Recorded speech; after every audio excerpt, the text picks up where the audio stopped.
So first, okay.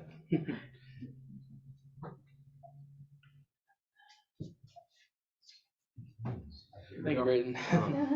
So before we begin, just a little bit of geography.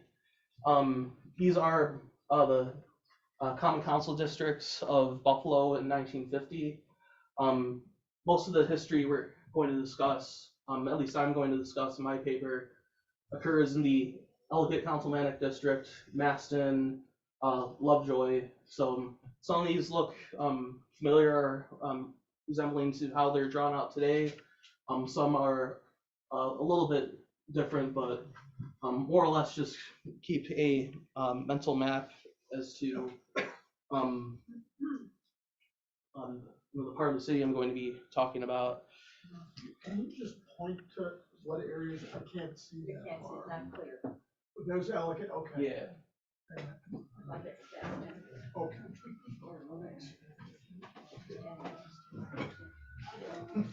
So before we move on to the rest of the PowerPoint, just want to read a little bit of an introduction here.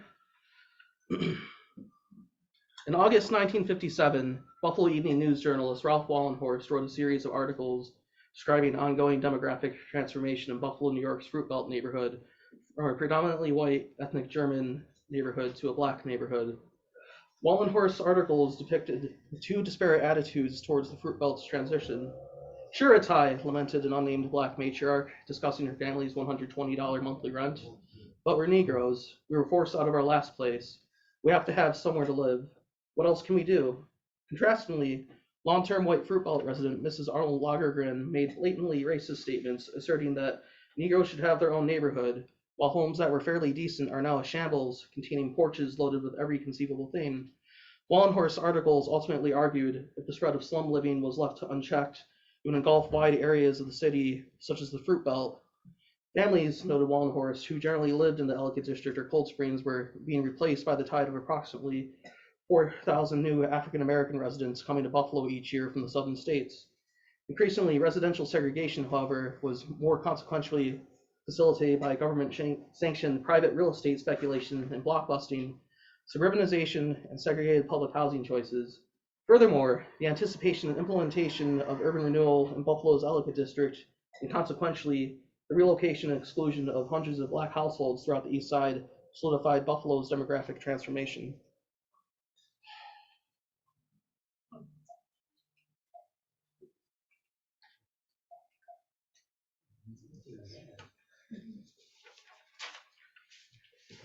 So just as I go through, there'll be just different key aspects, different points of emphasis through the parts of the paper, as well as different maps I'm going to be showing.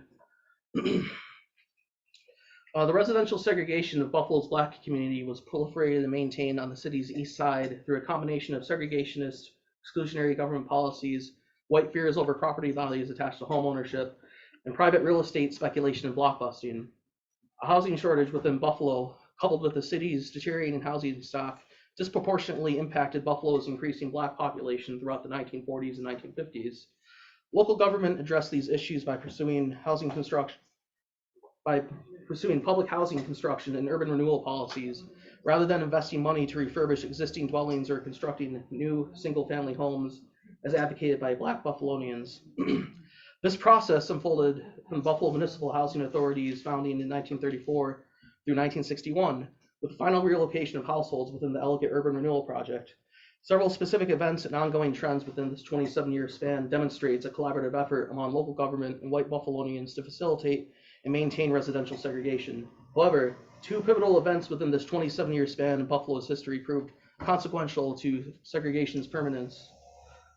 First, from July 1941 through March 1942, a political battle emerged between white and black Buffalonians over the construction of a public housing site for black defense workers, demonstrating a concerted effort among city government to assert and maintain segregation. What resulted was an extension of Buffalo's Willard Park, at the time the only existing public housing designated for black residents.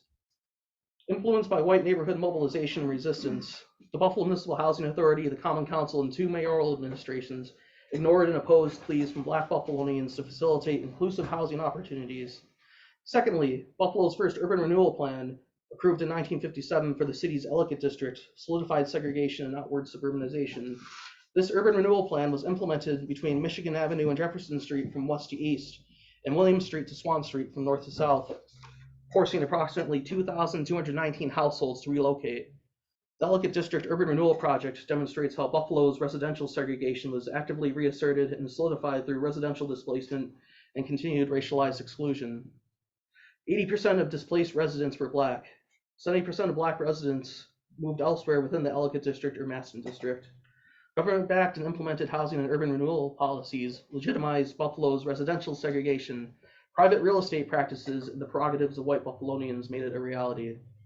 Contrastingly, Buffalo's Black community advocated for a robust housing rehabilitation and construction programs alongside opportunities to safely live throughout Buffalo and its surrounding suburbs.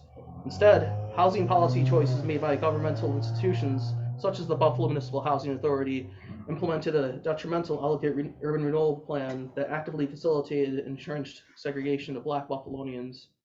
Reflecting the prerogatives of city and suburban white residents to maintain segregation and spatial distance from an increasing Black population, a process of private real estate speculation and blockbusting took hold within Buffalo's East Side neighborhoods. Racialized demographic transition within Buffalo's Ellicott, Fruit Belt, and Maston neighborhoods, both facilitated by and a consequence of white outward migration into newer suburban housing and the inward migration of Black families from southern states stemming from the Second Great Migration. Homes owned or occupied by white families became rented or sold to Black families, who were excluded from Buffalo's peripheral and expanding suburban neighborhoods. So moving on,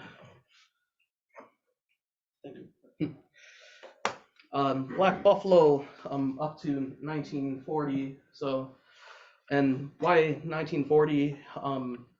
Between 1940 and 1970 is when we see the largest increase of Buffalo's African American population, again, in large part due to migration from southern states, but also that outward migration and suburbanization to first and second ring suburbs as well.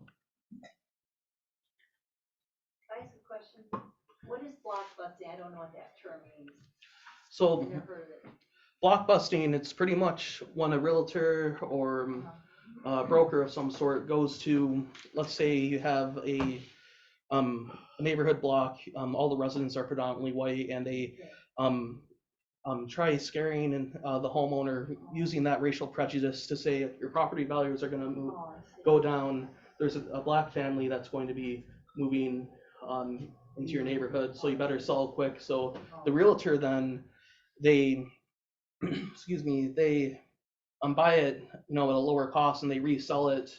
And also, since there's newer housing that's being built in the suburbs, it's kind of a duplicitous profit as well from that as well.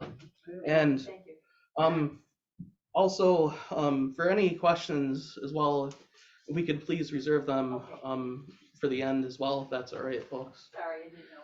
That's okay. Okay, thank you. Buffalo's Black population was initially concentrated within the city's 5th Ward as part of the larger Ellicott district. Census data from 1930 revealed that unregulated rental practices caused 90% of Buffalo's Black population to reside in 5 census tracts, clustered in a neighborhood that was centered on Michigan Avenue and William Street, and the Cold Springs neighborhood as well. While only 3% of Buffalo's population in 1940, private discrimination and segregation towards Black Buffalonians was well underway. Although excluded from other areas throughout the city, Black Buffalonians lived in integrated neighborhoods alongside Italian and Jewish American Buffalonians. According to a statement by former Buffalo Urban League Executive Director William Evans, natural groupings of whites and Negroes had lived for many years with an acceptable and harmonious racial balance.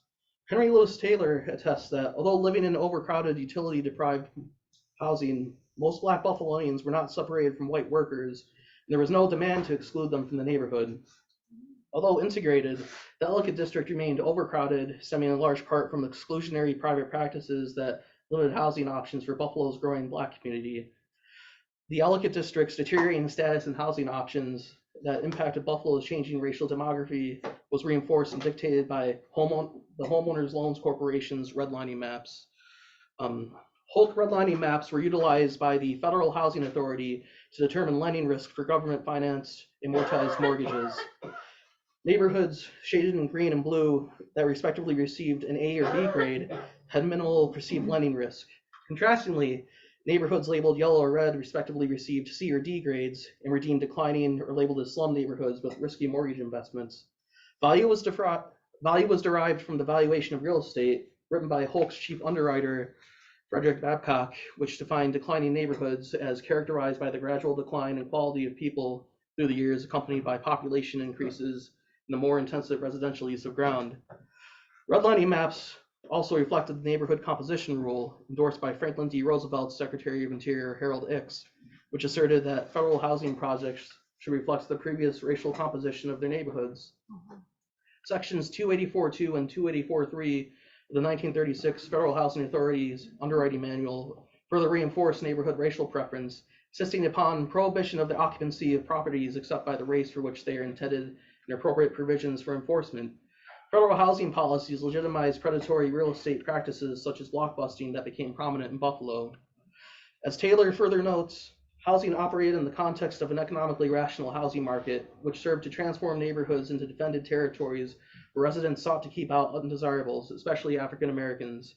Residents in non-integrated white neighborhoods, peripheral to Buffalo's elegant neighborhood, sought to maintain their exclusiveness. As Buffalo's black population increased through the 1940s and 50s and expanded into the adjacent Fruit Belt neighborhood and Maston district, white families perceiving neighborhood decline and incentivized by low-cost, low-interest FHA loans ultimately left for predominantly white neighborhoods on the periphery of the city and suburbs. Segregation through exclusivity that emerged throughout the 1930s was reinforced by the Buffalo Municipal Housing Authority. Created in 1934, the Buffalo Municipal Housing Authority was tasked with selecting sites for financing and constructing public housing within Buffalo, tenant selection, and day-to-day administration. Before constructing public housing, the Buffalo Municipal Housing Authority studied slum conditions in neighborhoods and produced maps detailing racial and ethnic location and population density throughout Buffalo. The survey aided the Buffalo Municipal Housing Authority's selection for potential public housing sites and determined which neighborhoods needed new housing. Completed in 1937, the Kenfield Housing Project, constructed on an undeveloped site in northeast Buffalo, served as the city's first public housing.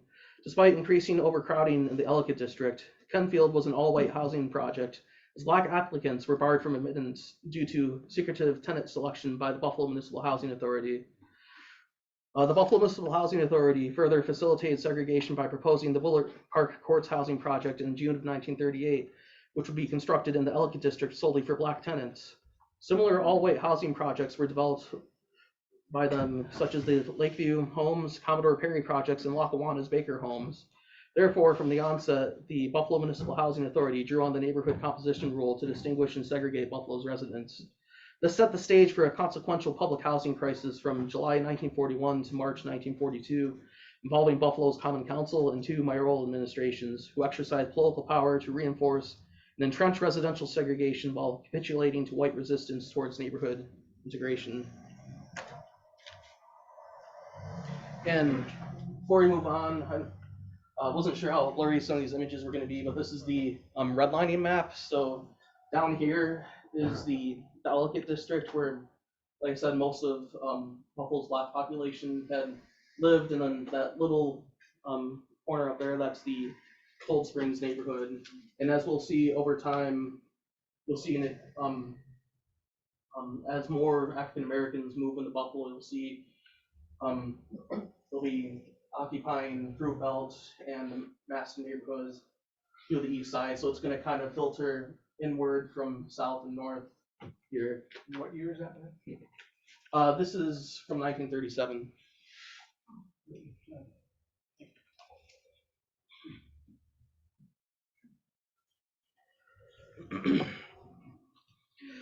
Anticipating the nation's entry into World War II, the Federal Works Agency ordered in May of 1941 the construction of 200 public housing units for black migrants working in Buffalo's defense industries, selecting sites located near employment in predominantly white neighborhoods. A Buffalo Criterion editorial dated on July 26, 1941, recognized the urgency for new housing, stating this housing project was long overdue and will be heartily welcomed. The Buffalo Municipal Housing Authority, Common Council, and Mayor Thomas Holing argued for a Willard Park extension, and sought funding for a slum clearance program through New York State to bypass the Federal Works Agency, maintain the pattern of residential segregation. Although the Buffalo Municipal Housing Authority did not receive state funding, what ensued showed how Buffalo's local government backed the aspiration of white Buffalonians seeking to prevent the construction of public housing intended for black tenants. Initial neighborhood resistance emerged in July 1941 as residents in North Buffalo and Kenmore organized against admitting black tenants in the newly constructed LaSalle Courts project on Kenmore Avenue. This resulted in the Buffalo Common Council taking a stance that echoed the Buffalo Municipal Housing Authority to build a Willett Park extension. The Federal Works Agency proposed 2 additional sites on Harlem Road and Clinton Street in Cheektowaga and O'Kell Street in South Buffalo. White residents in both neighborhoods organized and resisted the Cheektowaga and South Buffalo sites with help from elected officials and religious leaders. In predominantly Polish-American Cheektowaga, residents mobilized in July and August of 1941, holding a meeting of approximately 350 people, and touted a petition purportedly containing 10,000 signatures and sending telegrams to local and federal elected officials that block-occupied public housing would depreciate property values in Cheektowaga. In predominantly Irish Catholic South Buffalo, a petition circulated among residents also claiming to have 10,000 signatures and was summarily sent to Washington, D.C.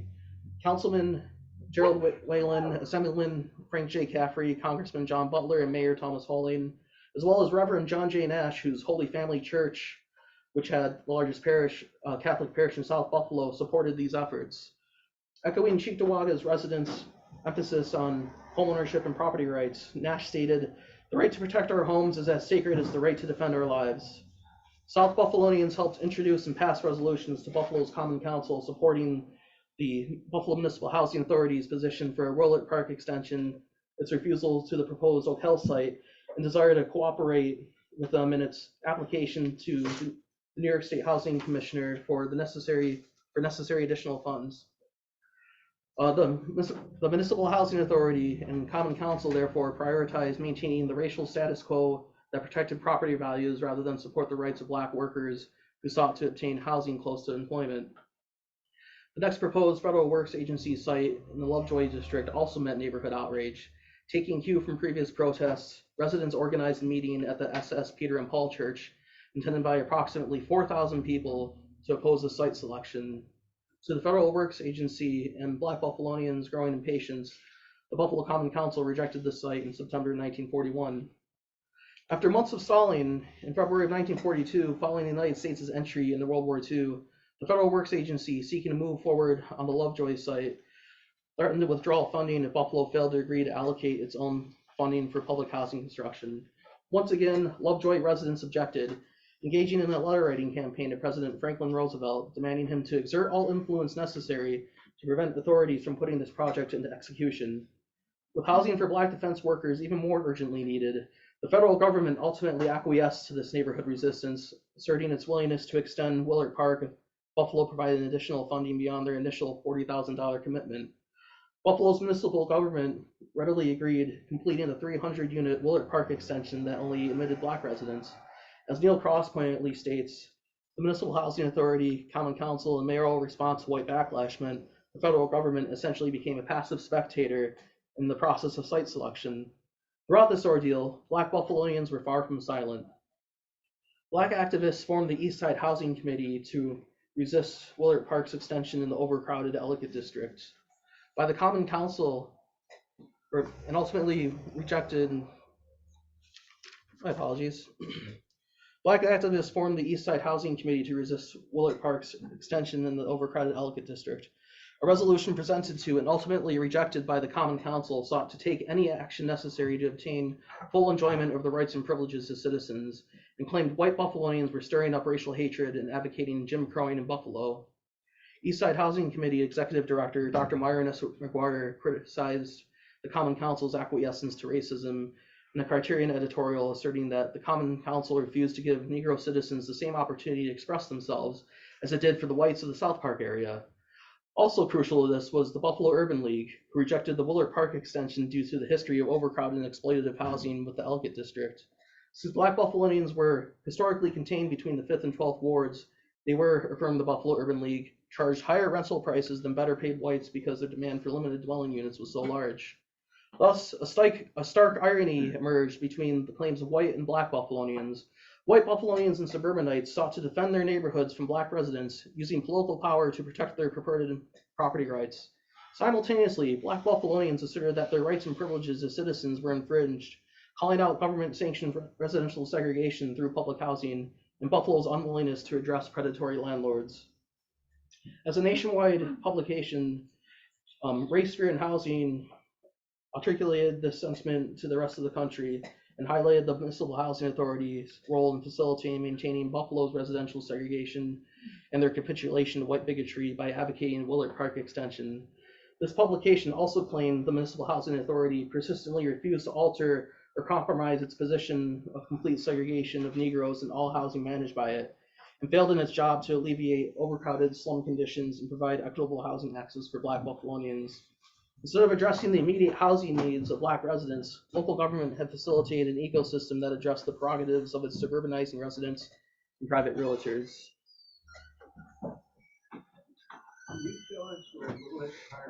Yeah, so that's what I have right here on this slide. So, what's in the what I have marked on the stars: North Buffalo, the LaSalle Courts Project, Harlem and Clinton and Cheektowaga, the Opel site in South Buffalo that got a little cut off, Lovejoy site, and then the circle here, which is right about in this intersection right here, is where Willard Park is, and here's the Ellicott District. So just as a sort of like visual representation. And also a lot of these graphics too are just either stuff like this I made myself using the redlining map, or they're images taken from books. So I just tried to do the best I can with a lot of this stuff being digitized. So all right, thank you. All right.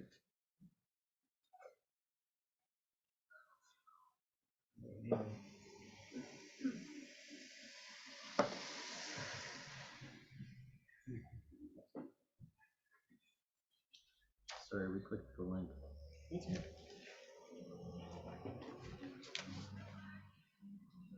There we go. Blockbusting was another long-standing discriminatory housing practice that black Buffalonians experienced and resisted. Race, Fear, and Housing explained this process occurring in the Cold Springs neighborhood as early as the 1940s, where two-family substandard old houses are offered and sold at exorbitant prices, even double their original costs. At Buffalo Urban League meetings, members reported that black residents were prevented from purchasing homes outside of Ellicott and the East Side because white residents were usually resistant to any attempts by blacks to penetrate white neighborhoods. A Buffalo Criterion editorial titled "I Cover the Town" explained how realtors perpetuated racist fears and anxieties, claiming real estate dealers manipulate to resell almost entire communities every 20 years. The editorial postulates that the strategy is to approach a white homeowner with the old Negro invasion story, tell him that a Negro is going to buy the house next door, and now is the time to sell at a good profit and also buy in a better neighborhood. As Buffalo's black community increased, realtors turned alarm into profit and discrimination into dollars. Suggestions from realtors that existing residents buy in a better neighborhood alluded to growing opportunities for white homeowners to reside in suburbs with newer housing or in other predominantly white neighborhoods on Buffalo's periphery. Intimidation and violence in the 1950s reinforced blockbusting and suburbanization. In 1959, the Daniels family, who recently moved to Tonawanda, remained unintimidated despite harassment from their white neighbors, and told a Buffalo Evening News reporter that their neighbors reportedly offered $5,000 more than the purchase price for their home. One Buffalo neighborhood that experienced a stark demographic shift due to blockbusting was the Fruit Belt. As previously noted, Wallenhorst articles captured prejudicial attitudes of white Fruit Belt residents towards their new black neighbors, while also urging Buffalo's Common Council to take swift action to enforce existing housing and building codes. Wallenhorst's interview with former city planning commissioner Wells Moot revealed that residents who moved away from the Fruit Belt had difficulty selling to individuals who could acquire loans to maintain or repair their property. Rather, it was forcing the property into the hands of speculators with ready money, willing to milk it but not maintain it, and whose predatory actions reinforced perceptions among white residents that the Fruit Belt was a growing slum. Reverend Francis Engler, assistant pastor of St. Boniface Church, claimed newcomers were already moving from slum homes and that many don't have any sense of keeping property. Engler's comments echoed other concerns among white fruit belt residents who sought to move away from the neighborhood as Buffalo's black community grew and firmly planted roots in the fruit belt. As discriminatory real estate practices and suburbanizing persisted, Buffalo sought to address deteriorating housing by approving its first urban renewal plan in the Ellicott District. The Ellicott District urban renewal policy, however, further perpetuated and solidified Buffalo's residential segregation, as evidenced by limited housing relocation options afforded black households who were forced to relocate after the urban renewal plan demolished their homes. Most relocated either in the adjacent Ellicott, Fruit Belt, or Masson neighborhoods, or in newly constructed and public housing located within the Ellicott District. Excuse me, you were talking about in the fruit belt, rather than selling to people that could invest and maintain their homes. Could you read those two sentences again? Speculators bought it, just milked it Rather, it was forcing the property into the hands of speculators with ready money, willing to milk it but not maintain it, whose predatory actions reinforced perceptions among white residents that the fruit belt was a growing slum. Could you read the sentences ahead of that? What caused that?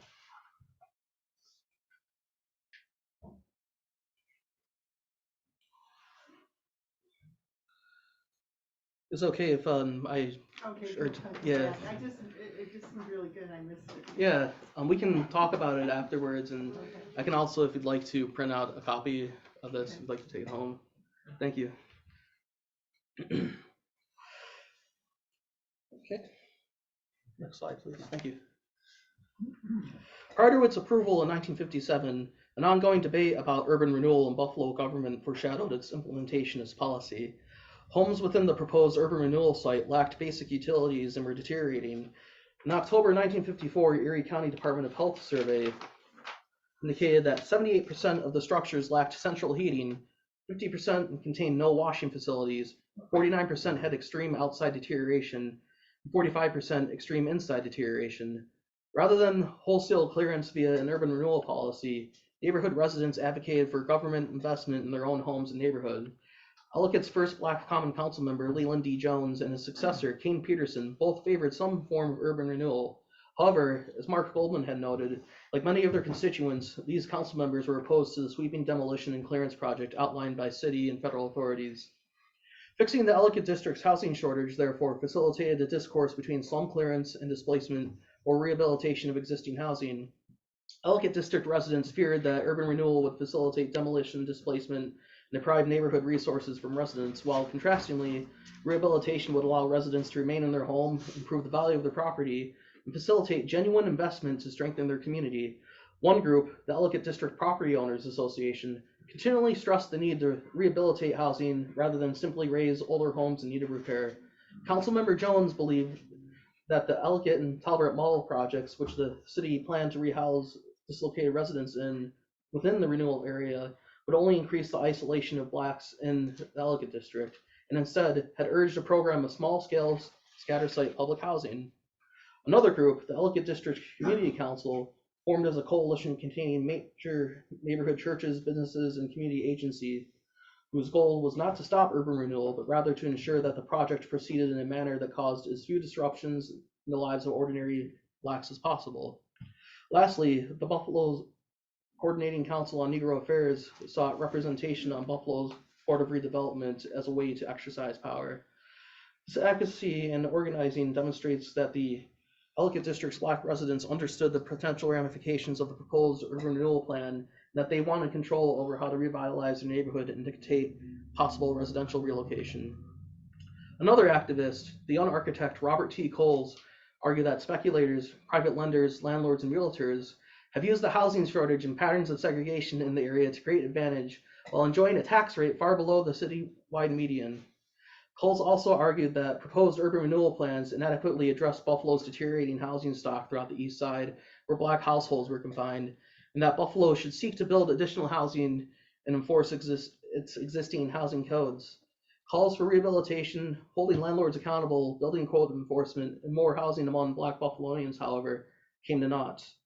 In December of 1957, Buffalo obtained a capital grant of $10 million to move forward on the Ellicott Urban Renewal Plan, which was allocated towards 1,100 units of housing to be constructed in single and small multiple family private dwellings, and began relocating families whose homes would be demolished by the renewal project. Residential relocation stemming from the Ellicott Urban Renewal Project actively reaffirmed and strengthened Buffalo's residential segregation. The displacement and relocation of residents residing within the Urban Renewal Project demonstrates how segregation was a product of discriminatory public housing policies, reinforced by predatory speculative real estate practices and continual exclusion from adequate housing opportunities.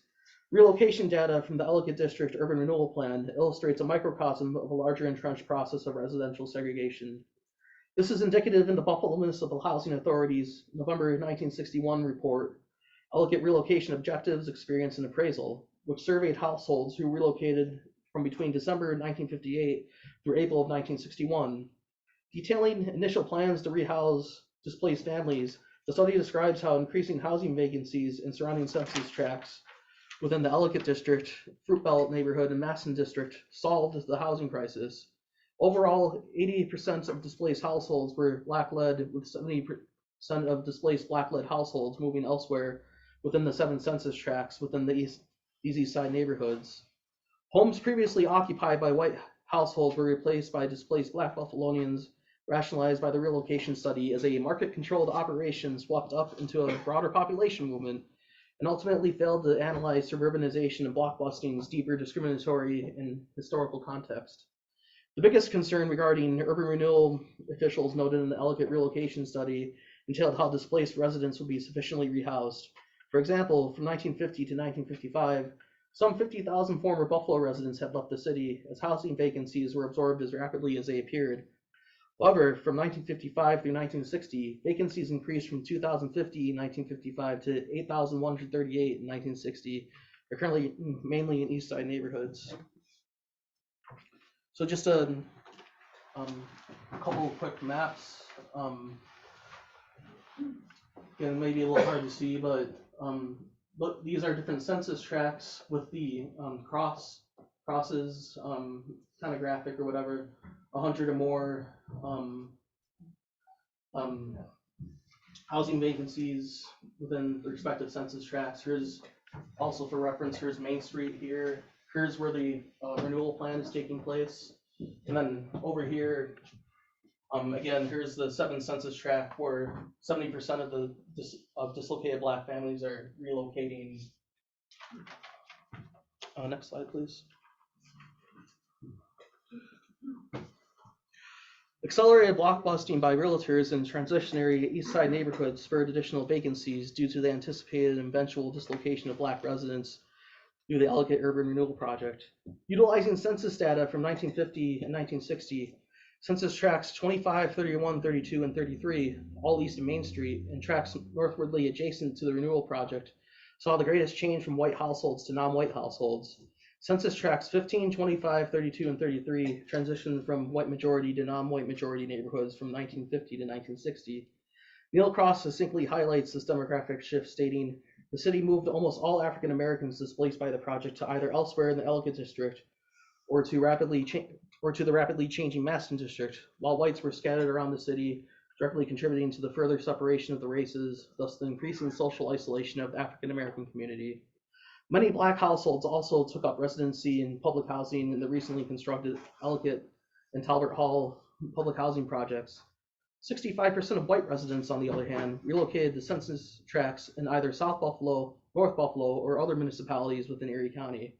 Private realtors also played a significant and active role in the relocation of the estimated 1,750 households studied.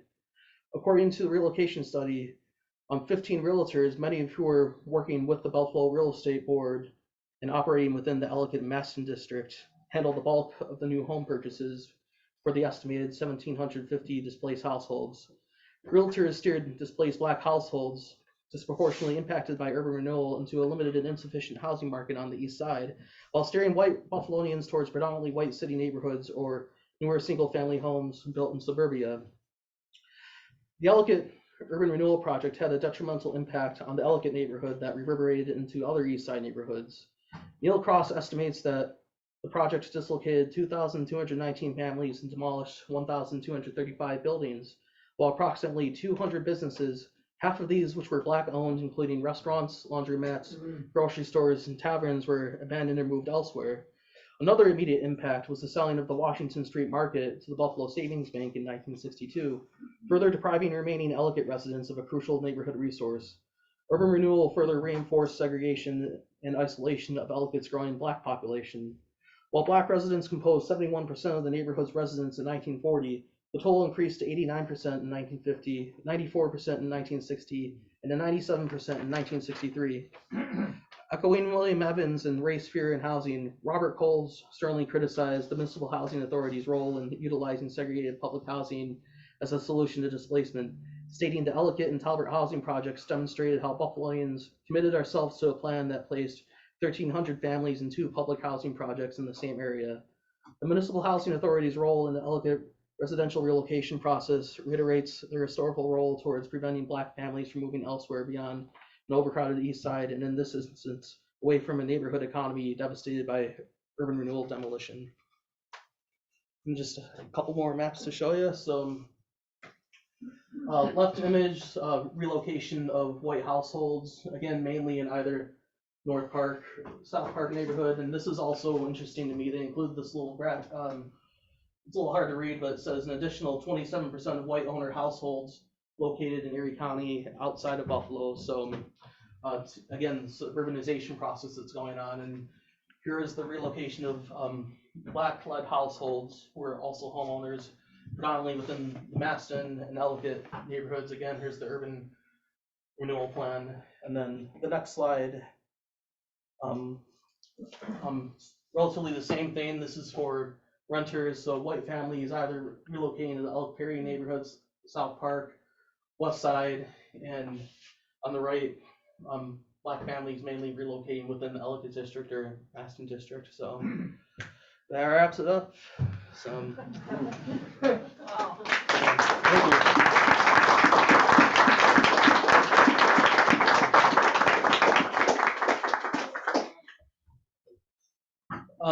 Take a few questions and then we'll get to Zach. Yes? Did you work with any particular archive or library for the maps, or did you utilize like an online resource for them? So for some of the maps, like the maps I just showed you, they're within this publication. You can feel free to look at it if you'd like to now or once we're all done. It's in UB's library. I believe there's also a copy in the Grosvenor room in downtown Buffalo, in the Central Library. But also for my research, I went to the Butler Library at Buff State as well as the History Museum. And part of how I'm expanding my research into my broader thesis is looking more so at specifically like different suburban developments as well, and looking at primary sources and documents that realtors themselves had made, such as like advertisements or leases. Still kind of like working out that part, but that's kind of where my mind's at right now. But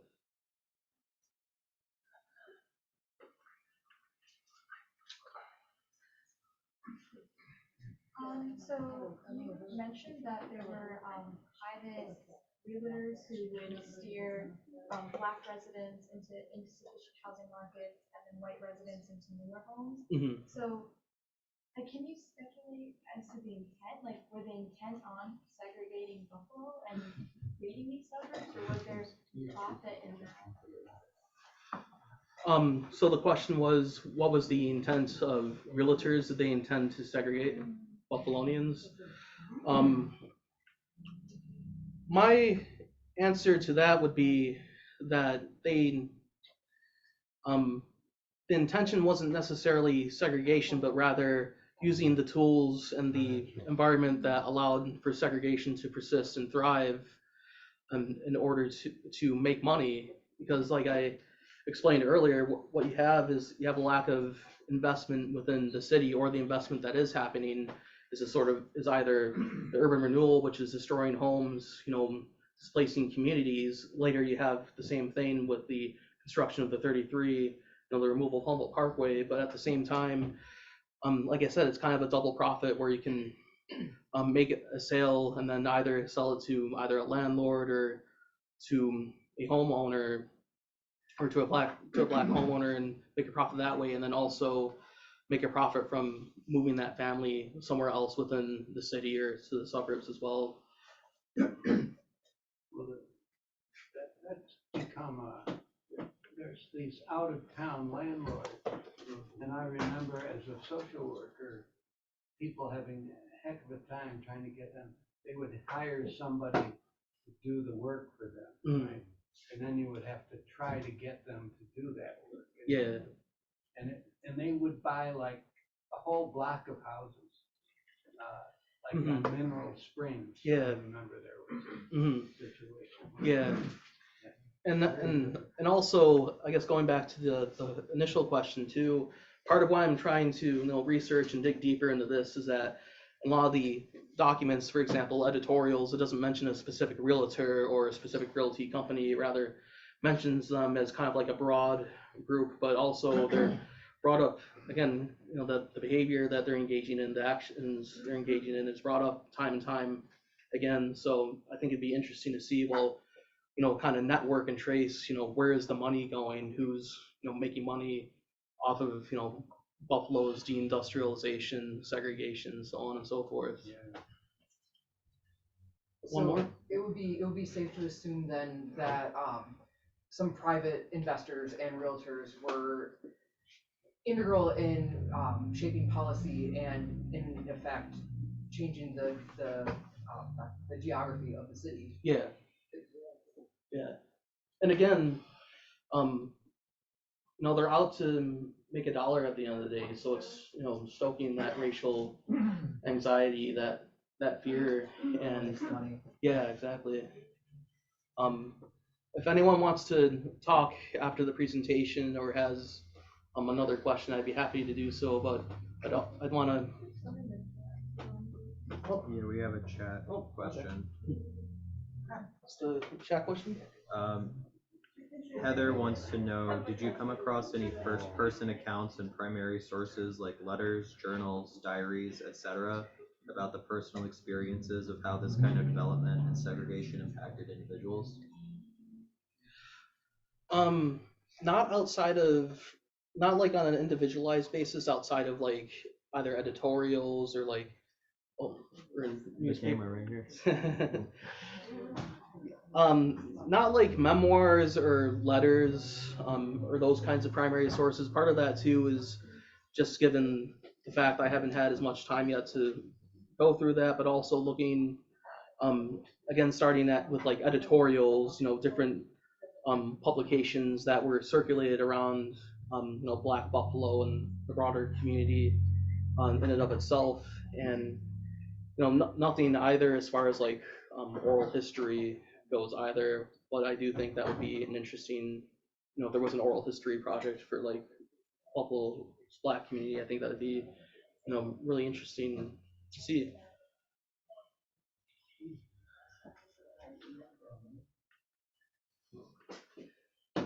Yep. I dozed off a little bit. The suburbs, the suburbs around Buffalo, and the place that heavy industry, like steel plants, the Chevy plant, the Ford plant, their place in the way Buffalo, the way to go. Exploring that. I did a little bit, and that's the I feel like the gambit as well with the public housing controversy is that given that it was during the mobilization and during World War II, it's the idea of wanting to have folks that are going to work in those industries live close to it. But again, it's how much say does the locality, or in this case Buffalo, have and where that's being placed as well. And then also I didn't include it in my paper or in the PowerPoint, but there's also in the relocation study data pertaining to relocation like close to major sources of employment as well. So, and I think again that's just like what are the consequences of segregation if you live further away from employment, more time to travel there if you don't have a car, kind of leaning into Zach's as well. How well designed is the public transportation system as well? What about the resources within the neighborhood as well? Where where the average wages for jobs within the neighborhood as well. But yeah, again, any other questions or comments? I'd love to talk to folks afterwards, but like to keep things rolling. For sure. And have Zach up here. So thank you again.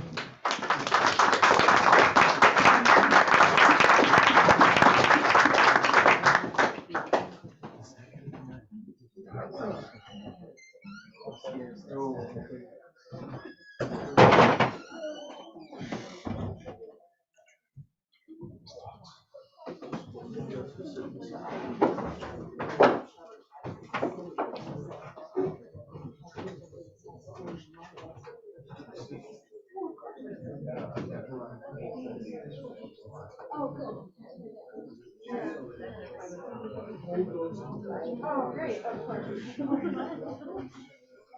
Oh my God.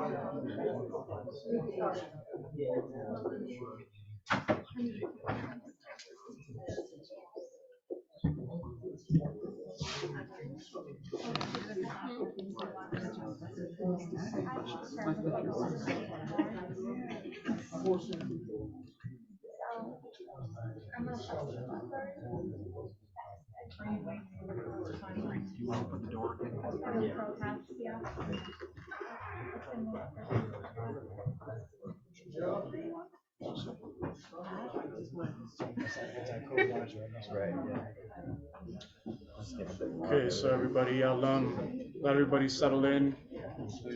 I'll begin in a moment.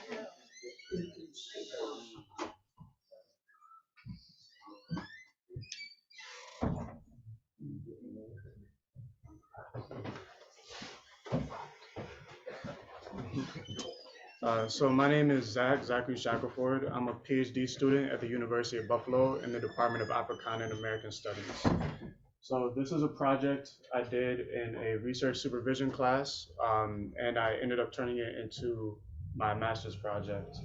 And part of it is research, so looking through public records and literature and archives, etc. And then another component is that I interviewed and spoke to people, Black youth in particular, between the ages of 16 and 22, I believe it was 16 and 22, with the semi-structured interview where I asked them a handful of questions, and then the conversation just kind of flowed after that. So yeah, Black youth and public transportation with a focus on access, health implications, and the problem of policing. And I also want to give a shout out to Liam because he didn't say hi to me when he came in, so I'm gonna put him on the spot. That's Liam. Yeah. How you doing? Good to see you. Good to see you. So yeah. I want to start off with a quote from Bell Hooks, "Killing Rage." That book is available right over here. I've seen it. Yeah, I peeped it when I was over here. And so because I'm looking at travel, like Black travel and transportation, I thought this was a fitting quote. And it is crucial that we recognize the hegemony of one experience of travel can make it impossible to articulate another experience or for it to be heard. From certain standpoints, to travel is to encounter the terrorizing force of white supremacy. In the absence of the reality of whiteness, I learned as a child that to be safe, it was important to recognize the power of whiteness, even to fear it and to avoid encounter. So I want that to be a foundation that we kind of remember, because when we're getting into the policies of the NFTA, or we're getting into the experiences of Black folks and people of color who are traveling with us by car, by bus, and when we're getting into the actions of police and the policing associated with it, I think this is like an important connection to that. Okay, so actually, I do want to give a very, very brief historical background. So this would take far too long to get into in depth. But travel and transportation, it's intrinsic to the human nature, always has been since people moved from continent to continent, et cetera, et cetera. And for Black folks in the United States, because of slavery and slave codes and convict leasing, where folks weren't allowed to go to certain areas without a pass, or the Dred Scott decision where folks were rendered property, and Fugitive Slave Act, where if you were free, but someone said you were a slave while you're traveling, then you could become enslaved. So travel has always been a racial issue, and it's always been a social justice issue, particularly in the United States of America. And some of the earliest desegregation efforts, like legally and through activism and collective work, was trying to as far back as Reconstruction in the 1870s, was trying to desegregate the the newly emerging trains, and that picked up in the late 1800s or early 1900s, because the train cars, they were the first way that people could truly travel between states and across the country in a time frame that was affordable. Instead of having to walk or catch a wagon or a horse or something, you could actually travel. You could pick up a new life or conduct business or visit family or anything. But the conditions on the cars were very dangerous for Black people, because they had cars that were meant only for women, but Black women often weren't allowed. And if they were traveling with male companions, those companions weren't allowed. And if they tried to sit there, then they'd be threatened with violence. And there'd even be mobs at like the next station to threaten them with violence, or the conductors, and this is interesting for my research, were deputized as police to be able to like beat up on them and arrest them if they're violating, going between the white car, the Black car, or the car that was reserved for women. So this has always been an issue. My focus is on public transportation and a little bit more on Buffalo in particular. But I just want to put it in the context that travel and transportation, particularly for Black Americans, has always been something that's been racially charged and based in social justice. So for Buffalo, James did an excellent job of really getting into the foundation of this segregation and the conditions that kind of lead to why public transportation is such an issue. So the city of Buffalo is close to being 40% Black. It's represented by this green area. There's a heavier concentration. And almost 40% of those residents are living in poverty. And as of a few years ago with that data, I think the state might have been 11, or the country was 11, and the state was 12, and the country was 12. It was one of those. It was like 11 and 12, and yet this was for Black Buffalonians within the city, for the reasons that James just described. And the county as a whole now is only 14% Black. However, when you look at the arrest rate, it's 3 times as much. And the Buffalo police force is a majority white and male, and many of them don't even live inside the Buffalo limits. And I'm from Rochester, and the proportion of police, at least a few years ago, that were white and male and lived outside the city limits was even higher than in Buffalo. I think it was closer to 80%. Buffalo's might be like 70%. But to bring it to public transportation in general, the NFTA in Buffalo has its own police force called the Transit Police. And they are actually not only for like the train stations and the buses, they also are assigned to the international airport. So that's for the number, I believe, why it's so high. Otherwise, it would be quite ridiculous just for that one single line to have 100 officers. And a little bit of background to continue from demographics into the public transportation aspect. So this is that same map. This is a map of the light rail system. It's only a singular line. And the reasons for that are connected to what James was speaking of. I think NFTA took over maybe in 72, it was sometime in the early to mid 70s perhaps. As all that white flight was finally wrapping up, the demand and the ability to make public transportation profitable was also decreasing because so many people were leaving that would have otherwise been using it. And so partially for that reason, and partially for the reason that, as we've seen in multiple cities, folks who are fleeing to the suburbs didn't want Black people to follow them. Why would you move your house and your family and then have somebody just follow you? So when these systems were set up, part of it was intentional. Now, I'm not sure for NFTA in particular, but I wouldn't be surprised. But I know for Atlanta and a host of other cities, it was intentional that the public transportation system was pretty trash. It was incomplete. It wasn't. It didn't reach the areas that it needed to reach and the frequency that it needed to reach, so that it would be less convenient, so people would be dissuaded or unable to actually go out there. And the issue with that, as you see, so the largest proportion of people, this was done in a survey about half a decade ago, that rely on NFTA transportation to get to their jobs.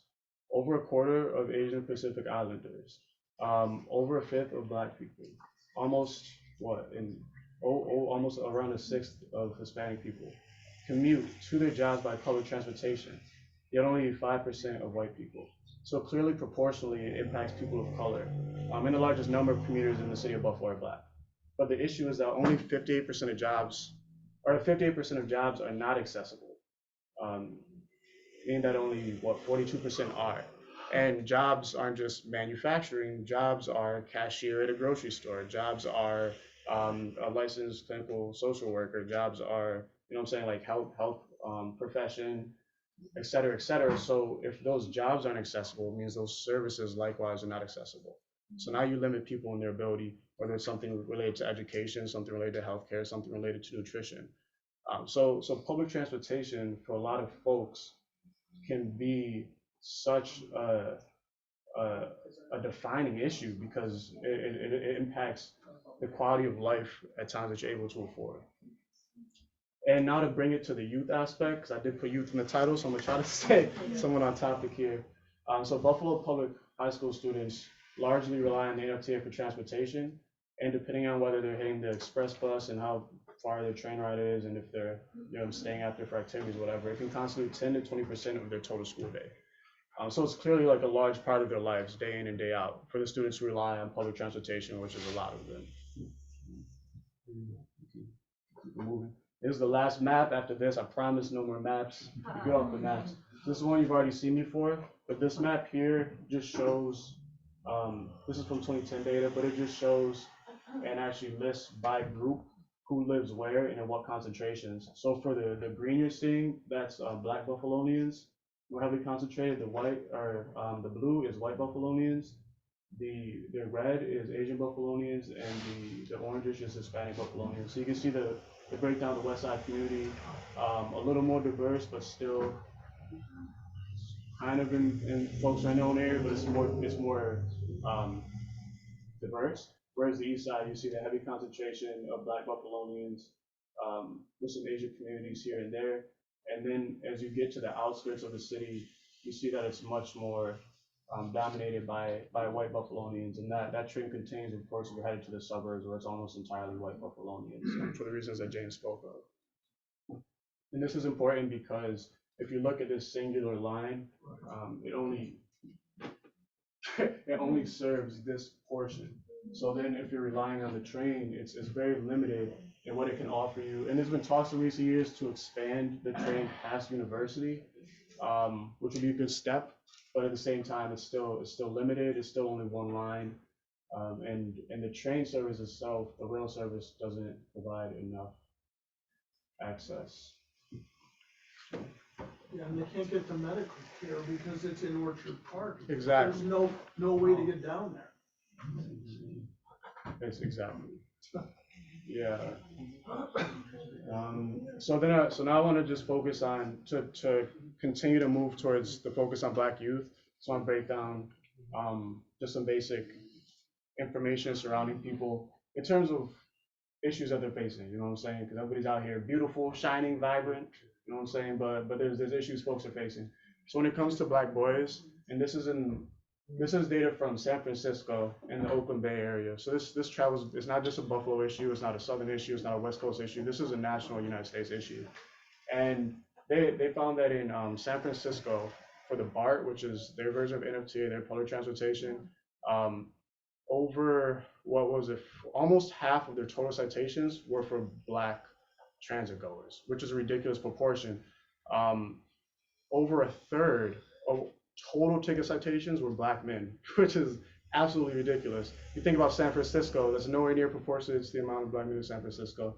And for youth, Black and Hispanic youth constituted, I think it was 78% of total ticketing for youth. So that's 22% for white and Asian populations put together in San Francisco. So clearly there's a trend here that targets Black youth, Black boys in particular. And of course, there's a lot of folks have heard of the school to prison pipeline. There's disproportionate rates of suspensions and expulsions and arrests as well in schools for Black youth. I actually found myself in this situation when I was in high school, and the consequences seem to outweigh the actual crime. and treating students as criminals rather than as students and kids and folks who are learning can lead to, honestly, to destroying their lives. And I'm out here getting a PhD, so I'm blessed, I'm fortunate, that's part of why I'm doing this. But usually if you're running into this, to issues like this, you're not gonna be, you know what I'm saying, making it to live a high quality life, or at least not without a lot of struggle first. And this criminalization isn't just in schools, it's across society, it's across the media, it's police in public spaces. So Victor Rios did a study out in California with Black and Hispanic youth, where over 100 youth, almost all of them, had negative interactions with the police. Very few at all had positive interactions, and many of them were harassed when they weren't committing any crimes. And also, Black youth in general, but Black boys experience ACEs at heightened rates, which I'll get into briefly in a following slide. Thank you. What is ACEs? I'll get into briefly in the following slide. So for Black girls, we hear a lot about Black boys when it comes to criminalization by the police and arrest rates, and that's for good reason, because those numbers, the rates are higher. But when it comes to the intra-gender gap, so that'll be between like Black girls and white girls and Black boys and white boys, etc. They have the largest gap between the rates of suspension in schools across race. So between Black girls and white girls, it's the largest gap than between any other group. And they're disproportionately suspended, expelled, and arrested as well.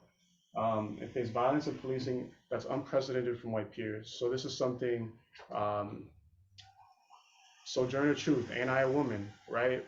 Sojourner Truth was a woman, she's a Black woman though, and she's speaking, well, ain't I a woman? Nobody's gonna let me get across this muddy puddle, nobody's gonna, you know what I'm saying, carry my burden. It's a different experience, it's a different implication because it's also race combined with the gender. So that's a similar thing that's happening 200 years later, that was in the 1800s. And there's been cases of Black girls that are in kindergarten, 5 years old, who have been handcuffed and hit with felonies for throwing temper tantrums, for being children, because they're not being viewed as children, and that's the issue. You gotta view children as children, but people are viewing them with the lens of whatever extra shit people associate with Blackness that ends up having them treat them harmfully and different. And they also experience ACEs at a heightened rate. We're almost onto the ACEs, I promise you. One more, please. And I also want to speak to Black LGBTQ youth. So LGBTQ youth in general, but also particularly Black, are overrepresented when it comes to mental health issues. Also with issues of homelessness and incarceration, and recipients of state and interpersonal violence and bullying. So between peers, teachers, even administrators and principals, but also when it comes to the police as well. So it's not, sorry about that. So it's not just within schools again, it's not just with one group, it's from generally the whole of society. Which can create extra obstacles. And so they face discrimination from law enforcement. And even in LGBTQ spaces that are designated for folks who identify as LGBTQ, they still end up oftentimes facing discrimination. And this is from a study in Boys Town in Chicago, which there's a neighborhood that's built, that was self-built mostly by gay white men, and was built as pretty much a gay space. Yet for the Black youth who are also, you know, gay or LGBTQ in general, they found themselves unwelcome there. And the white folks who are also gay, who own the properties, actually made an alliance with the police in order to police them. And so yeah, fuck Stonewall apparently. So it's just race oftentimes can cut across class and gender and sexuality, and so that's an issue that folks can be facing. And they experience the highest rate of ACEs among Black youth, as you can tell, because of all this intersectionality. So okay, is this the one? Oh, I got you.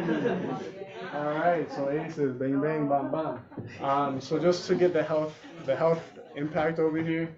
So ACEs are short for adverse childhood experiences. There's a study in the 90s that looked at tens of thousands of people in the state of California. I think it was actually largely white and middle class, though it was diverse. And they found that many people had ACEs, and then many people among them had multiple ACEs, and they linked it to different health outcomes. And then since then, in the decades that have followed, it's become more popularized. It's also been linked to socioeconomic conditions and educational outcomes and further health outcomes, et cetera, et cetera. So the ACEs, adverse childhood experiences, is essentially just saying childhood trauma, right? Childhood trauma. It's just a term to say childhood trauma, traumatic events that you experience while you're a youth. So they categorize it and stuff, and I use it. I don't consider it exact, but I use it as a conceptual mapping and something to kind of explain. So that includes physical, sexual, and emotional abuse, neglect, physical or emotional, a parent with a mental illness, divorced parent, substance abuse, or incarceration or death of a parent. And the correlations that they found, folks with 4 or more of these ACEs have an elevated risk for diabetes and kidney disease, more than twice as likely for stroke, cancer, heart disease, more than 3 times as likely for chronic respiratory, more than 11 times as likely for Alzheimer's and dementia, more than 37 times more likely for suicide, and the list goes on and on. So part of this is because of as James was describing, the socioeconomic impacts, right? So for risk factors, they list groups of people. So like women are a risk factor, Black people are a risk factor, when in reality it's not the people who are the factors, it's the societal conditions that they're being exposed to that are creating, you know what I'm saying, risks in their lives as a group of people. So the same thing, so that applies to Black people and it applies to Black youth. And the reason why this is important is because it's correlated with some of the work that I did with some of the outcomes with their policies of the NFTA and their policing, the way they choose to police. And this is before I get into the research section. So the interview section, the mental health impacts of the policies that the NFTA have employed when it comes to proactive and aggressive policing, when it comes to the way that they interact with and treat youth, and police in general. There have been increased rates of traumatization, aka ACEs, anxiety, PTSD, and depression. Geller is a researcher, and herself and a team of folks, I believe in New York City, have done work on this where they're speaking to people who had been in public areas and taken public transportation. I think it was mostly boys, men, young men, but they found that increasing interactions with police, particularly when they're negative and viewed as intrusive, lead to anxiety, hypervigilance, depression, etc., aka mental health issues. So negative and harmful police interactions can lead to mental health issues. Who would have thought that? Who would have thought getting pushed onto a sidewalk or getting, insulted to your face in front of your friends or treated roughly would lead to that? And George Gass, the previous head of the NFTA police, actually assaulted a man in 2019. It was on video, and a whistleblower let it out, who was in the department. He got fired, of course, where it showed him hitting somebody in the midsection, possibly the genitals, showed him pushing somebody against a wall, their head hitting a wall. I believe it was a white man as well, by the way, because this doesn't just impact community of colors. When these policies are allowed to be so aggressive, it ends up impacting everybody. It just disproportionately impacts communities of color. And he said that he found no issue with it. That's appropriate use of force. He was giving kind of bar talk. I just tapped him. I got put him in his place. Like, what people talk like that? Because I know, I get around, you understand how people talk like that, but that's not a way to describe a professional event in which you're assaulting another human being. You know what I'm saying? So he ended up retiring just recently. There's a new person who took hold last year. I don't know how it's gonna go. But Did you say he retired? he retired, yeah. He retired. Yeah. and go get that pension. I've ruined enough lives. It's time for me to just fade away with a nice Oh, pension. yeah. He wasn't a young guy. He was due for retirement. Oh, sure. But he was saying that conduct was okay, and he wouldn't have an issue with any of his officers doing that. That's all by the book use of force. Which with policing, that's the issue, is that they have such strong unions and the laws, the way they're set up. When they fuck people up, that is legal. It is within their rights to do so, because that's what they've been allowed to do. So all those policies, all those protections got to go, because that happened in Rochester with Daniel Prue, rest in peace. Letitia James came in. She found no evidence of wrongdoing. She's seen as a very progressive person because the police are allowed to mess people up, even taking their lives away. They're allowed to do so. It's messed up. It's wrong, and it needs to change. and they need to be held accountable in order to do so. And they also, the last thing I'll note on the police situation with the NFTA is they get paid way too much. Police in general take up so much money because their union is so strong, so they get paid a decent starting salary, but it increases rapidly. But then because of their overtime being so massive, they end up being top 10% income earners, top 15% income earners in the places in which they reside. That's not working class. That's at that point they're darn well upper middle class for, you know what I'm saying, for shooting a kid and leaving him to die. And if you try to stop your partner from choking someone, then you get fired and your pension's gone. Shout out Creole. So, so there's an issue with the way that they're giving so many resources to a department that can conduct itself in a way that commits so much harm. That's where they're putting the resources when there's issues with, I'm trying to get a bus out to the burbs, I'm trying to work this job or hit this health service, etc. That's not there. During COVID, they lost bus routes. Kids lost bus routes. Eastside lost bus routes. But cops was getting paid. Cops was getting paid, and they weren't being held accountable for roughing people up. So we can go to the next slide now. Thank you. So the 16 to 24. See, I knew it was something close there. Gotta get these down. So the research, semi-structured, largely open interviews with 4 Black Buffalonians between the ages of 16 and 24. One was from outside of Buffalo, so it's a unique perspective. The other 3 had all grown up in and lived in Buffalo, and one still is, I'd imagine, currently in high school. And I also interviewed one Black NFTA bus driver to get his perspective. And I have names attached to quotes in the next section. They're all pseudonyms, just so you know. It's not nobody's real name or anything. But it is their real quote. And so my idea was to understand their experiences with the NFTA and their perspectives on the policies and the services that they received as high school students. Because I take the train to get to UB, and I noticed that when the students are getting a lot of super busy, it looks like New York City down there. Everybody's like standing up, and this is like during COVID too, when it's supposed to be a health emergency, much less. Right. So clearly there's some issues with there's some issues there, and yet the NFTA funding that they receive from state and federal sources has just continued to increase and increase and increase. Even during COVID, there was a slight, I think their operating revenue was maybe 169 million one year, then 167 million the next, and now it's up in like the 200s, 220 something, 230. So they got the money. They have the money. The most recent fiscal report said that they have more revenue by millions of dollars than they had in their budget. So they have the money. But yeah, so I guess we go to the next slide. And just to start right there with them having the money. So when it comes to them cutting routes and not having the access affordable for folks trying to get around. So this is a student named Malcolm who works as a bus driver. He told me it starts from the top down. It's not the drivers, like it's not us. We're not the ones who don't want to drive, yada, yada. There's a disconnect between leadership who never drove a bus. We were starting out at $15. Now I'm from Rochester.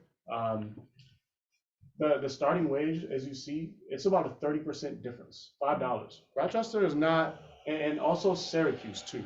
These cities are not miles ahead of Buffalo in economic development. We don't got no bills and no savers, okay? We don't got General Mills smelling all good in the morning. You know what I'm saying? Syracuse is kind of down bad, I'm not gonna lie. No offense to Syracuse, I've been there. They got those central New York, like 1914 architecture that hasn't been updated. And they're paying people though significantly more than Buffalo is. That's a choice, especially when they have that sort of revenue coming in from outside. So over 40% of the revenue isn't theirs, it's from the state and the federal and local sources. And they're quitting.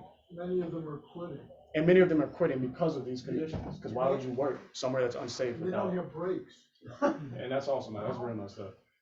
But then the top wage, they top out at $26.72. That's what the cops start at, around that area in the 20s. The cops in general, their salaries, like their median salaries, I have to finish this because it's over 1,000. I didn't get through all of them. It's about 50% higher than the drivers. And that's before the cops is overtime. So like, what are we really allocating resources to and why? What's most important about a public transportation company? Is it transporting people or paying police? Like I would wager, personally, I would say that it's transporting people. So I think they should focus on that a bit more. This data is from State Senator Sean Ryan. But so anyways, to continue moving up. So James, most people who take the bus are low income or working class. The service should be free to ride the bus and the train. Tehran said, I think it's stupid. I don't have that. Nobody's trying to pay $5. Now, this is a reference to the Turnstile Project, where they decided about a decade ago to spend $22 million of their own money too, not even of the states, on building turnstiles and updating their information systems. Even though the free fare system works, they estimated they only lost 1% of people not paying, where the average for free fare systems is 5%. So they didn't have a need to do this. They had a need to provide better public transportation, but they chose not to do so. But they chose to put up bars in a place where mostly black children are walking around, and then to force people to pay, even if they may not be able to, which we'll get into in the next slide. So for Sorry, I did it again. oopsies, that's all good. These stops.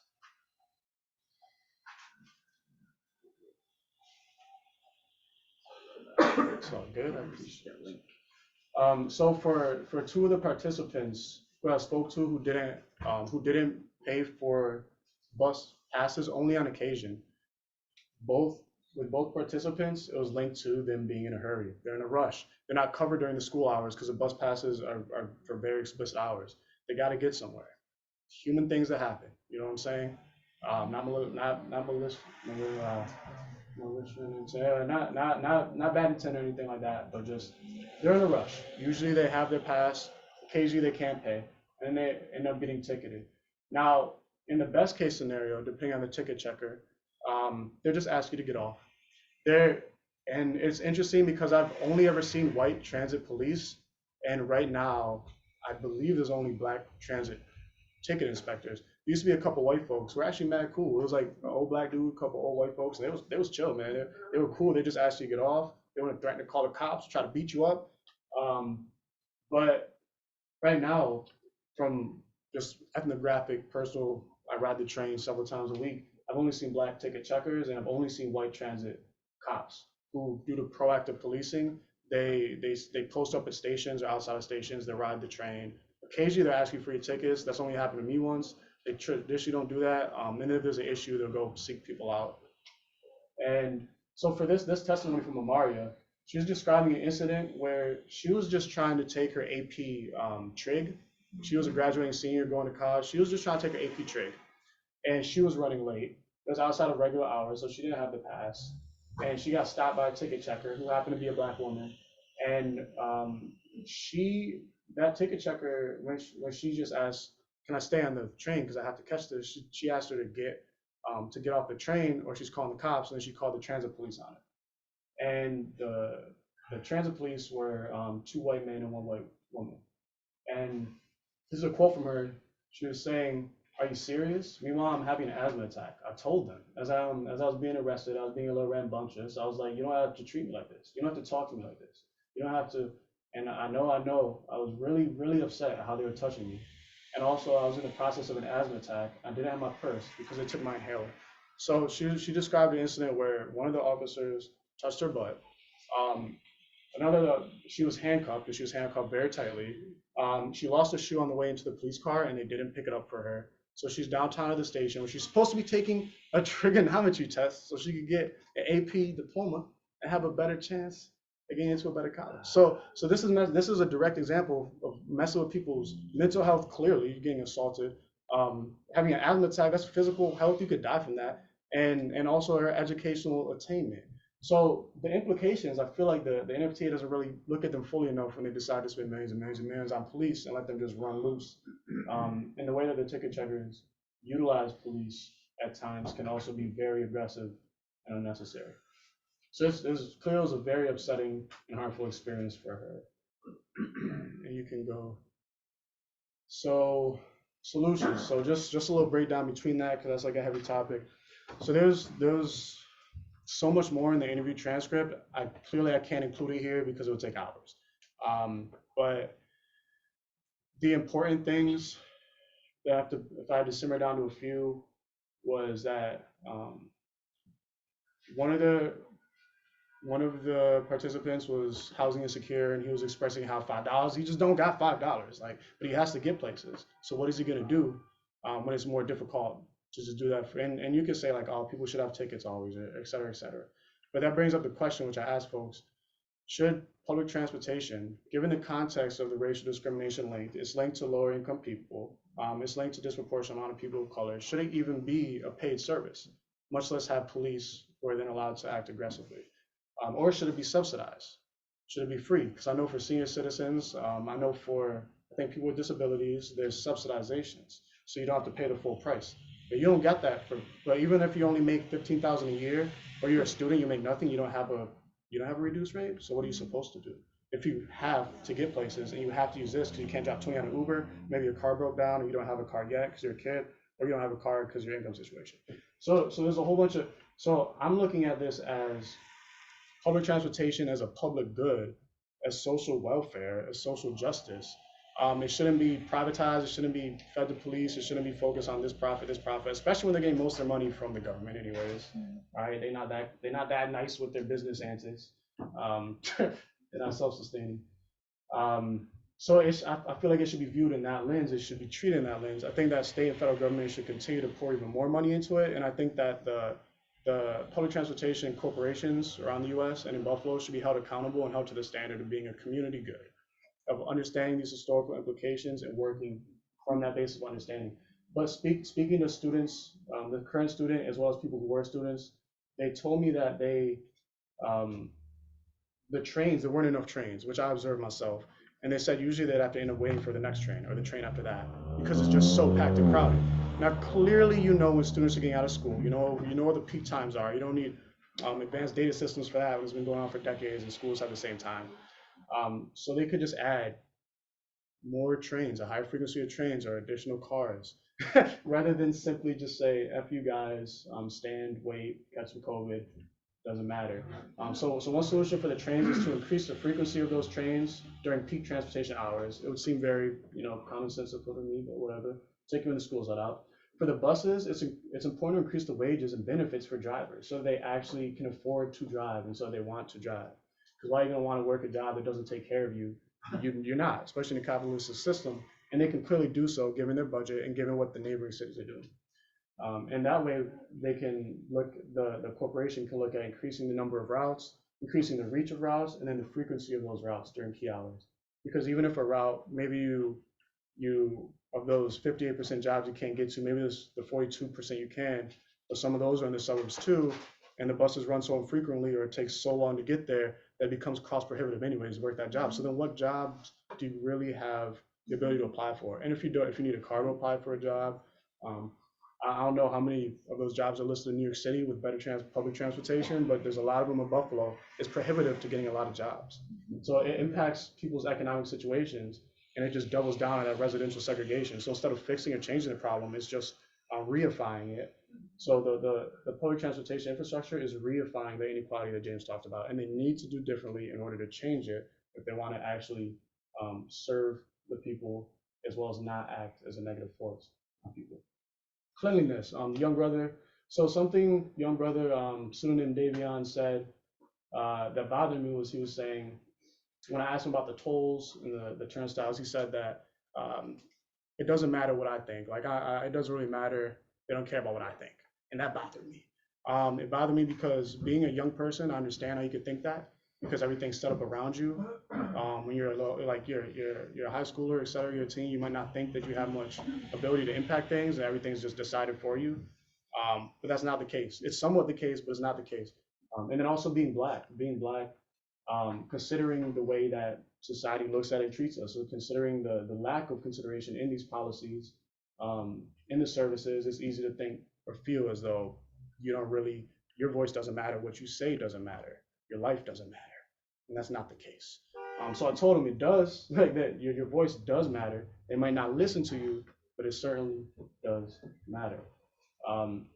Another thing he said though was that it's mad dirty. It's very dirty on the trains, it's dirty on the buses, it's very dirty in the stations. He doesn't really like to sit down. I think that's an issue if you have a service and you don't want to sit down. And I understand that, it's kind of dirty too. If I got my nice jacket tonight. My J's here, show the beautiful people, James. That's what I consider nice. It used to be nice. Now it's just okay.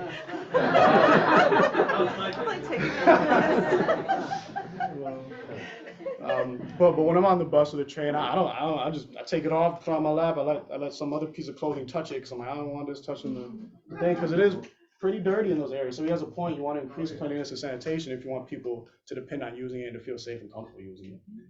And then for policing, so reduce this use of proactive policing, which is again when police are out there trying to deter crimes and look for people committing crimes and stuff like that. So they're posted up all the way. They're questioning people going by.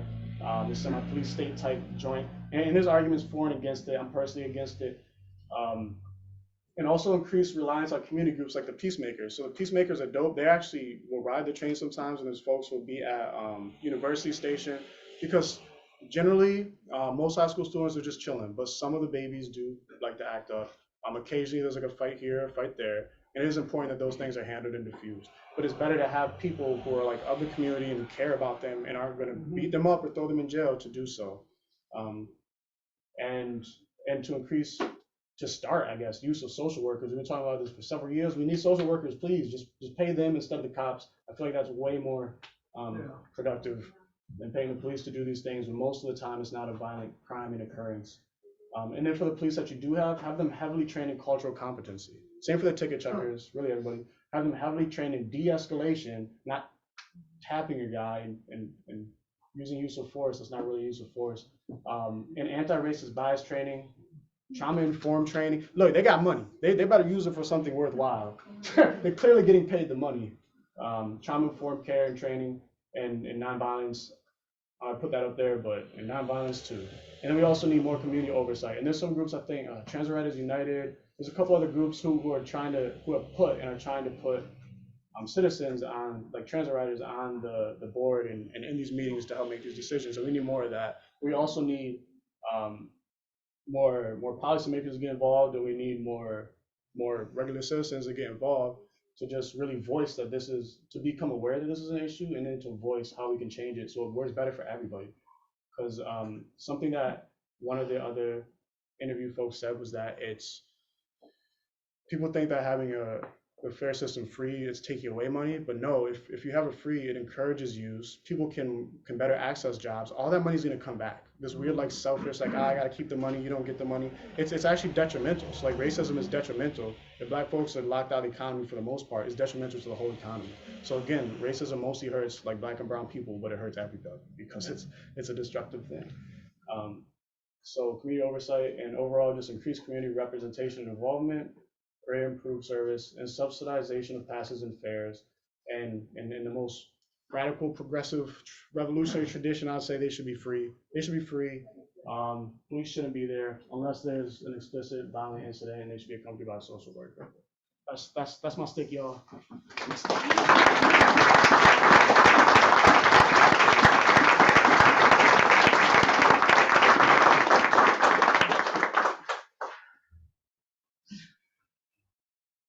Any questions for Zach?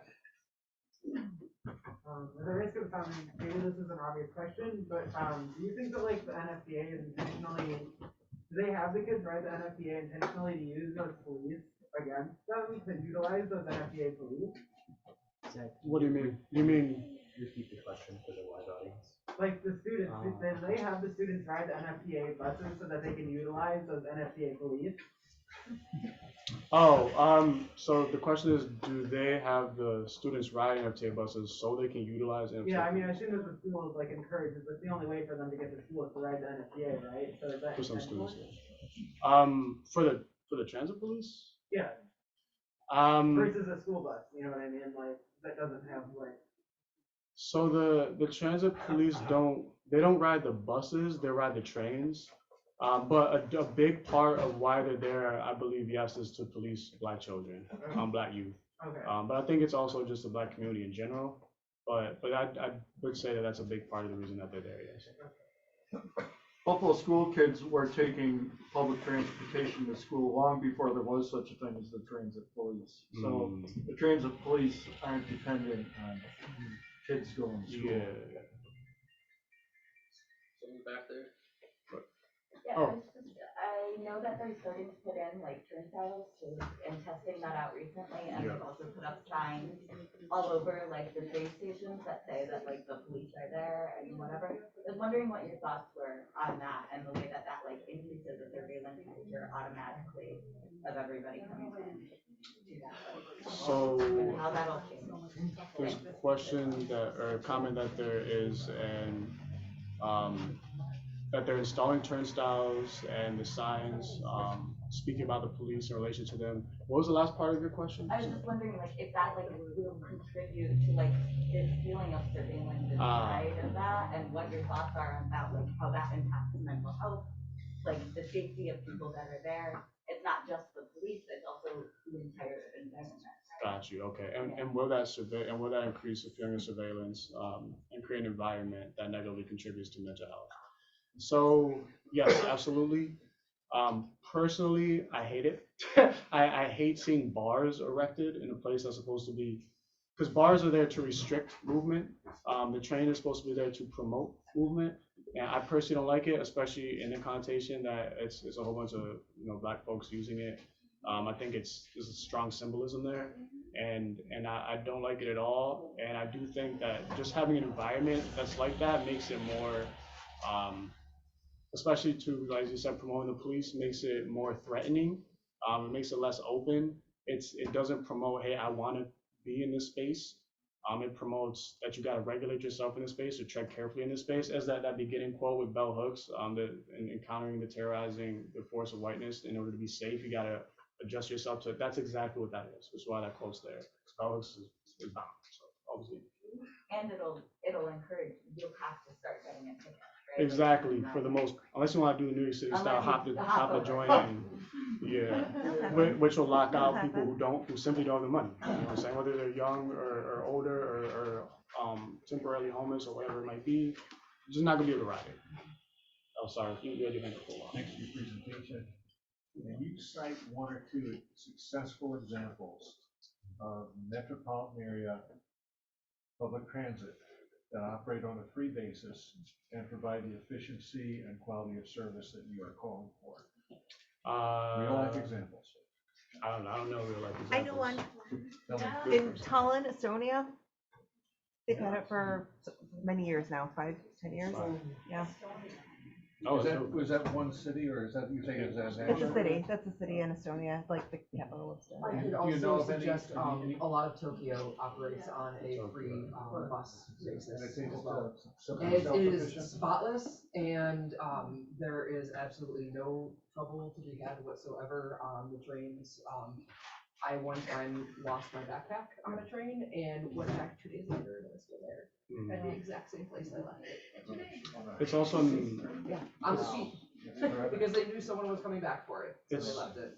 It's also a matter of designating funding, so it wouldn't be self-sustaining. It's not self-sustaining now. It's only self-sustaining to 52%. The other 48% is from state and federal and local sources. So it'll be about increasing the amount that those sources also provide in order to provide the service, because as I said, it's part of a social welfare, it's part of a social service, it's part of a public good, and part of social justice. So any service such as that, like If I can make a Obamacare. I'm with you. I'm largely in agreement with you.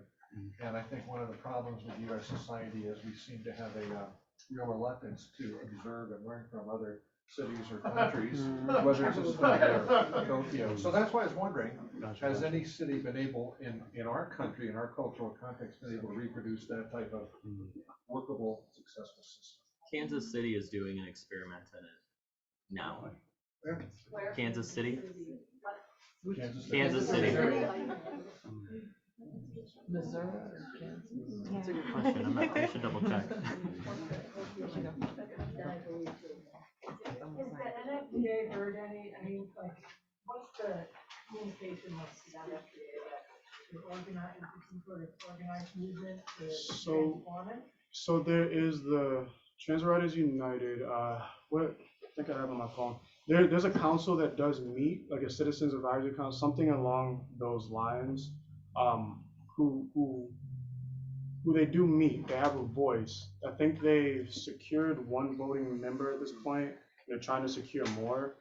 But one of the things that I would advocate for is outside of simply being a part of meetings, getting wide scale community support, because it's easier to put pressure on their executives if there's more than like 2 people in the room and then a couple of organizations who are advocating for this. But there are organizations, and I can get that to you after this, but I know Transit Writers United is one of them.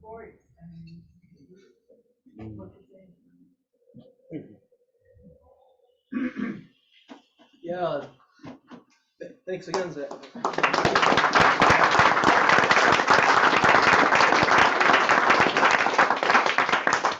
Thank you all so much. And a quick thanks to Braden without wishing all this